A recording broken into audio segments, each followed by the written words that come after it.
Sino ang mag-aakala na ang simpleng katuwaan post sa kanyang Facebook account ang magbibigay daan para siya ay makilala sa mundo ng social media? Marami ang natuwa sa iba't ibang content na ginagawa niya online, gaya ng pagkanta, pagsayaw, at pag-spoken word poetry. Kaya naman hindi nakapagtataka na patuloy ang pagdami ng kanyang followers at supporters, hindi lang sa FB, kundi maging sa YouTube at TikTok. Dahil bukod sa nakakaaliw ang kanyang ginagawa, ay marami rin siyang nai-inspire sa kanyang na-accomplish bilang content creator. Masayang kwentuhan ngayong Martes ng umaga kasama si Queen Yasmin.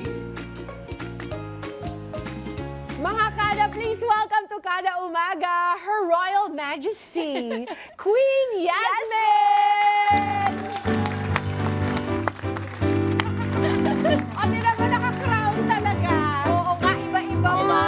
Iba-ibang crown natin, Queen ah. Hello, Queen Yasmin. Hello, hello. Saan mo galing yan? Parang kinuha yung bagyo. Nagmula po sa manager ko po yung accessories. Uy, in fairness, tumubo na yung sili ah. Pwede na yan. Opo ka. Thank you po. Bati ka muna sa napakarami mong supporters at followers, Queen Yasmin. Binabati ko po pala sa lahat ng mga nanonood, nagsusubaybay sa akin. Kung hindi dahil sa inyo, hindi ko mararating, hindi ko maaabot po itong mga nangyayari sa buong buhay ko, guys. Oo, alam ko nagsimula ito si Queen noong 2018 sa Facebook. Okay, bakit mo naisipang mag-post sa Facebook nung, alam ko medyo may katagalan na yun, pero anong iniisip mo nun? Nung kasagsagan po nung 2018 po, galing po ako dun sa eskwelahan po, from my field trip po nun. Tapos kinabukasan po, nagsubok po ako na mag-create po ng videos po dun sa bahay po. Tapos hindi ko po malubos maisip po. Tapos kinabukasan po nun na magte-trending po. Oo. Kinabukasan, ilan agad? Nasa 1.2 M views na po. Agad-agad? Wow, nagulat na lang po ako. Uy, trending na po. 24 hours Anong nun? video yun? Yung po, Yung esophagus? cover po na kanta po na Hayaan Mo Sulat. Oo nga. Tapos after nun po, yung sa esophagus na po, tapos sunod-sunod na po yung spoken word poetry po. Oo. So, wala ka talagang intensyon na maging content creator. Para bang ikaw ay pinili ng mga tao na maging content creator? Dati po, katuwaan lang po, tapos hindi ko po alam na papasok po ko dito sa mundo po ng social media or content creator po. Tapos tinuloy-tuloy ko na lang po para sa gayon po, yung sa mga... Taga saan ka ba? Bulakenyo ka ba? Hindi po, natuto lang po Batangas! Tama? Batangas ba? Hindi po. Lang po, natuto lang po na Bisaya kahit onti lang. Bisaya! Bakitaan mo nga kami ng Bisaya. Dali, para matuwa yung mga kada natin. Maayong umaga sa inyong tanan. Oh, hindi nga talaga siya Bisaya. Ilang taon ka na ba, Nahalo Queen? Pwede bang malaman? Kasi yung boses mo pang 3 years old. 23 years old po. Pero itong spoken poetry word, matagal mo na ba itong ginagawa? Gustong-gusto mo ba itong ginagawa? Bata ka pa lang. Na-discover ko po yung spoken word poetry po, nung 2022 lang po. Tapos hanggang sa... pinag-isipan ko po na gawin ko po tong spoken word poetry po, kung papatok po sa masa po, tapos hanggang sa pinag-isipan ko po na, eto po pala yung papatok sa masa, hanggang sa tinuloy-tuloy ko na lang po hanggang nagustuhan ng mga manonood. Ayun Queen, po. na-figure out mo na ba? Kung bakit ka gustong-gusto ng masa, na-figure out mo na. Meron ba, I'm sure ang dami mong comments eh. Bakit anong sinasabi nila kung bakit love na love ka nila? Siguro po dahil po sa unique po, tapos napaka-gaan pong kasama po, tapos... Feel good lang eh. Tapos napaka-gentle po, tapos... Lahat po ng mga nakakatawa po sa likod po ng mga ginagawa po nila po sa bahay po nila po, parang nawawala po yung bad mood po sila. Tapos nagiging happy po sila doon para nawawala po yung mga stress po nila po. Pero ito, dahil ikaw pa rin ang gumagawa, nag-iisip ng content mo hanggang ngayon. Or meron na nag-iisip para sa'yo dahil ang dami.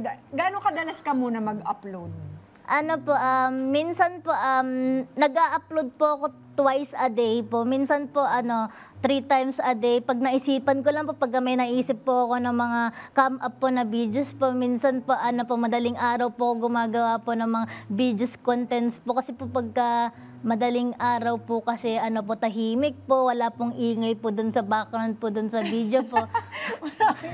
Kasi kailangan mong i-consider din yun eh, no? Parang kailangan tahimik yung background mo pag gumawa kang video. Ito ba ay din, spoken poetry din?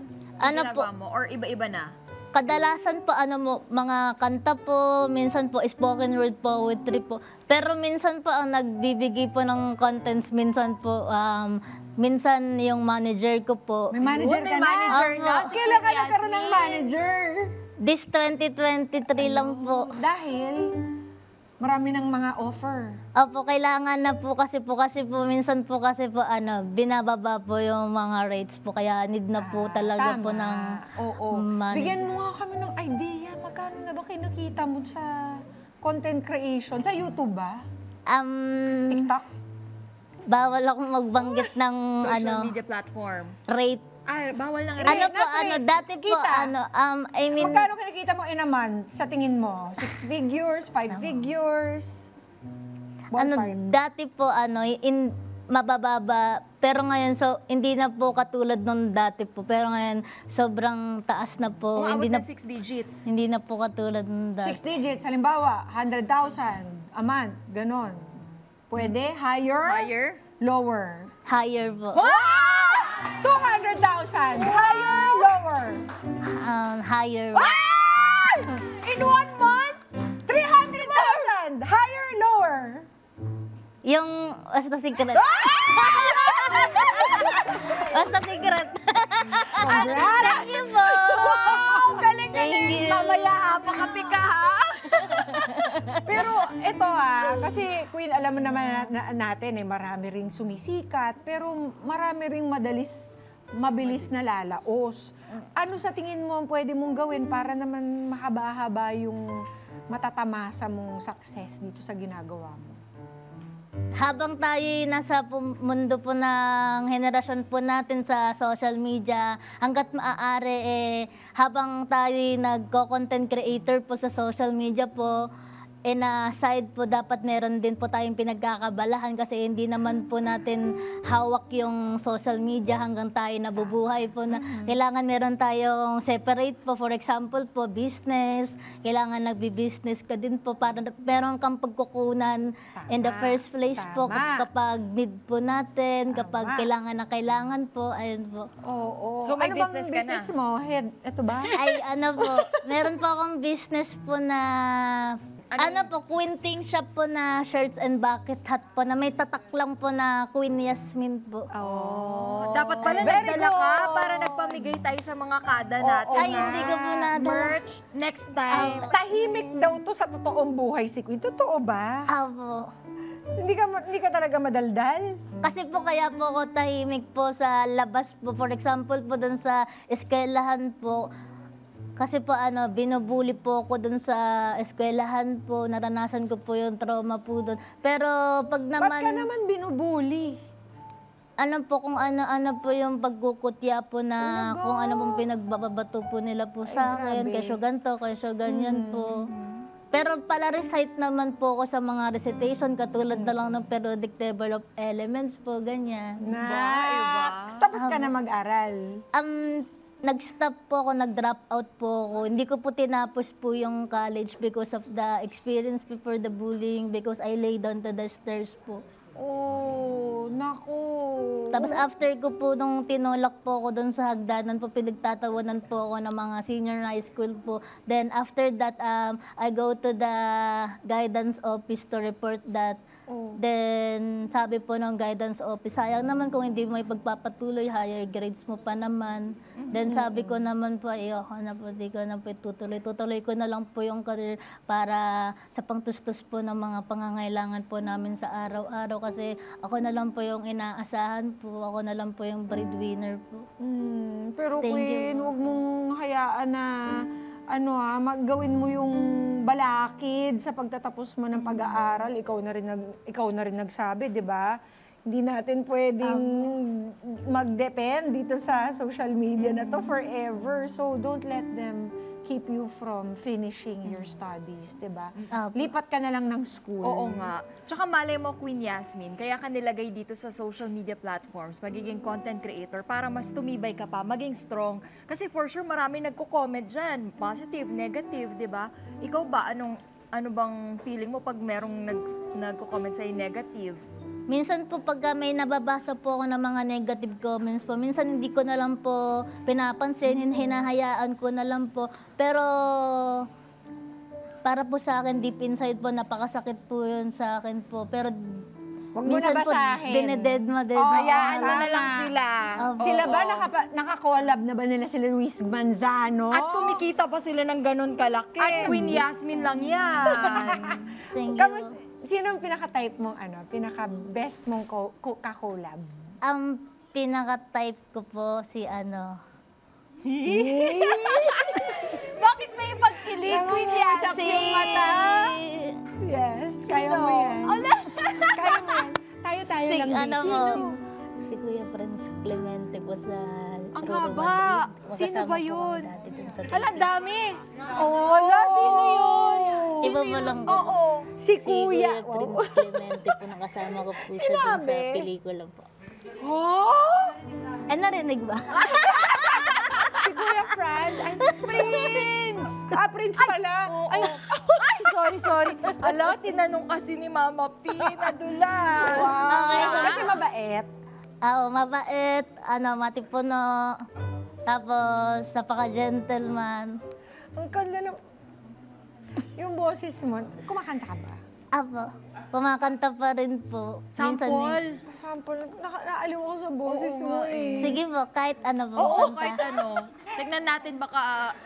Anong basta favorite song mo? One Day by Mati Shayo. Ay, maganda yan. O, sige. Sige, go. Ay.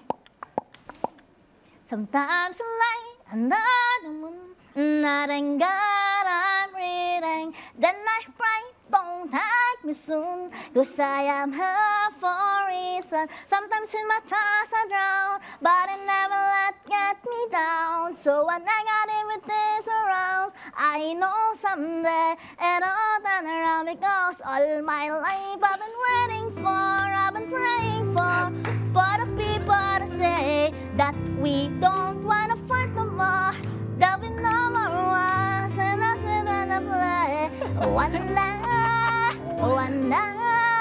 One day, oh, it's not about win or lose, 'cause we all lose when the feet on the source of the innocent, that respect, but keep on moving, we'll stay raging in this race, you can lose your way.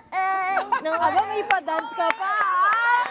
thank you po. Alam mo, ang napansin ko Queen Yasmin, siguro kaya kami namahal ng mga tao kasi ginagawa mo, nag-e-enjoy ka lang doon. No? Masaya ka lang sa ginagawa mo. Parang i-enjoy lang po yung moment para mawala po yung mga stress. Parang isang tabi po Mama muna. P. Enjoyin daw yun. Isi-save ko to. Ilalagay ko sa phone ko. Gagawin ko ringtone. Oo. Alam mo yung pag may tumawag na, di ba? Queen Yasmin ay maririnig. Oo, ganon. Okay, alam ko, ang pinaka-dream mo sa lahat ay makabili ng house and lot. Ganong kalapit na tayo doon, Queen? Medyo malayo na, medyo malapit na. Mga this year? Ano ba talaga, Queen Yasmin? Malayo na malapit pa. Mga this year na ba to? Ano sa tingin mo? Siguro po mga 2025 or 2026. Mga next year na. Pwede na umpisahan. Malayo na ang narating. Malayo ang narating mo. Mga Kanet 25, this is Pia Guanyamago. For more Kada Umaga updates, please click the subscribe button and follow us on Net25 social media pages at Net25TV and at Net25 Entertainment Facebook page. See you guys. Bye!